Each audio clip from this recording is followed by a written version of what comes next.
आमू से ताहारा मूल निवासी इन धरती ना आदिवासी।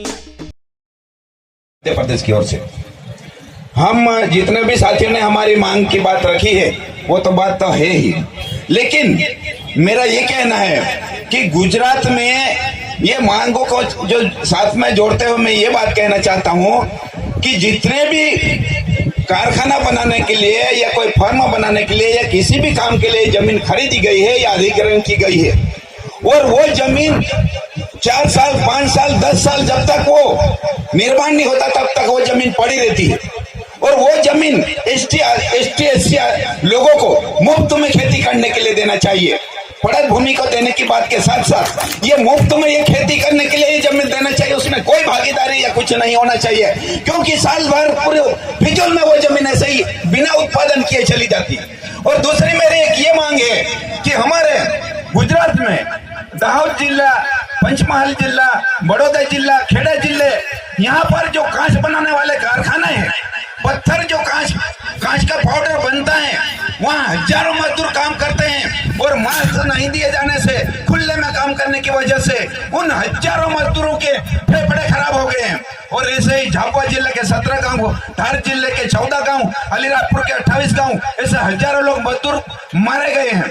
और उन मजदूरों को अभी गुजरात सरकार ने 619 मजदूरों को तो पेमेंट दिया है 3-3 लाख रुपए, लेकिन अभी 27 मजदूरों के आवेदन श्रम भवन गुजरात में श्रम मंत्रालय में आ चुके हैं, मरे हुए मजदूरों के, जिसके सबूत है काम करने के, उसके बीमारी होने के सबूत है, लेकिन उसका पेमेंट नहीं कर रही सरकार। और 208 मजदूर केवल अलीराजपुर के प्रमाणित मजदूर हैं, ऐसे हर जिले के अलग है, झाबुआ जिले के अलग है, वो मजदूरों को पेमेंट गुजरात सरकार देने के लिए जिम्मेदारी ले। एक तो ये हमारी मांग है, और दूसरी ये जो गोधरा और दाहोद पंचमहाल जिले में स्थानीय लेवल पर जो काम करने के बाद हजारों मजदूर मारे गए हैं, उनका सर्वे नहीं हुआ, उसका जांच नहीं हुई, पड़ताल नहीं हुई और वो मुद्दे नहीं उठे, तो हमारा मजदूर संघ वो भी वहां पर मुद्दा इसको उठाए। और दूसरा ये जो हमारे मनरेगा मजदूरी हमारे अलीराजपुर में 204 रुपया है, तो 204 रुपये में हमारा आदिवासियों को जो मनरेगा मजदूरी है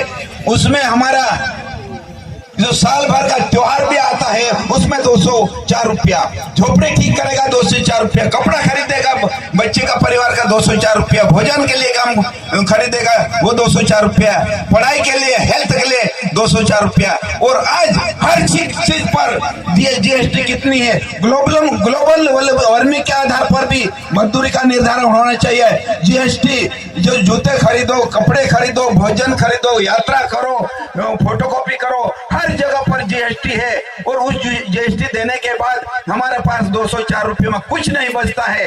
तो हमारा एक आकलन है कि जैसे टीचर को 70,000 मास्टर को सैलरी दी जाती है, तो दिन के मजदूरी 2,300 रुपये पड़ती है। तो हमारा आकलन ये है कि मनरेगा मजदूरी पूरी हमारी इज्जत के, उसका जीवन निर्वाह के आधार पर यदि हम सोचते हैं तो उसको 1200 रुपये प्रतिदिन पड़ता है, लेकिन हम 1200 भी नहीं कहते हैं, 1000 रुपये कहते हैं। यदि 1000 भी नहीं कहते हैं तो 800 जरूर बनती है हमारी मजदूरी।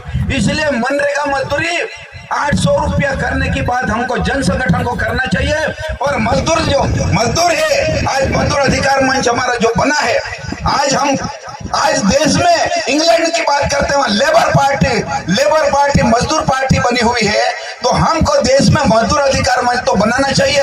हर जिला लेवल पर इसकी कमेटियां गठित होना चाहिए, ब्लॉक लेवल पर, तहसील स्तर पर, तालुका स्तर पर मजदूरों की कमेटियां गठित होना चाहिए। और जो हमारा शोषण, जो मजदूरी देने में शोषण, अन्य प्रकार का शोषण, जो कम से कम मजदूरी 352 निर्धारित की गई है, वो तक नहीं देना, उसको तक अमल नहीं करना। ये मजदूर लोग है, बड़े बड़े बांध बनाने वाले, बड़े बड़े सड़क बनाने वाले, बड़े बड़े बिल्डिंग बनाने वाला, बड़ा बड़ा निर्माण करने वाले मजदूर के बिना ये देश खड़ा नहीं है, भारत खड़ा नहीं है। इतना हम काम करने वाले, और हम हमारे बारे में कुछ नहीं सोचना, हमारे जीवन के बारे में कुछ नहीं निर्धारित करना, ये सरकार की बहुत बड़ी गलती है, कमी है। इसलिए मजदूर संगठन बनकर हमको संगठित होकर एक दूसरे से जुड़कर, भले एसटी एससी ओबीसी माइनॉरिटी कोई भी हो, एक मजदूर के बैनर तले आके हमको लड़ने की जरूरत है। मैं इतना ही कह के मैं अपनी वाणी को कम विराम देता हूँ, क्योंकि यह कार्यक्रम को हमको समय बहुत कम दिया है। बस जिंदाबाद, आदिवासी एकता जिंदाबाद, मजदूर एकता जिंदाबाद। ખૂબ ખૂબ આભાર શંકર તલવારજી. આપણી વચ્ચે જાગૃત દલિત આદિવાસી સંગઠનના બળવા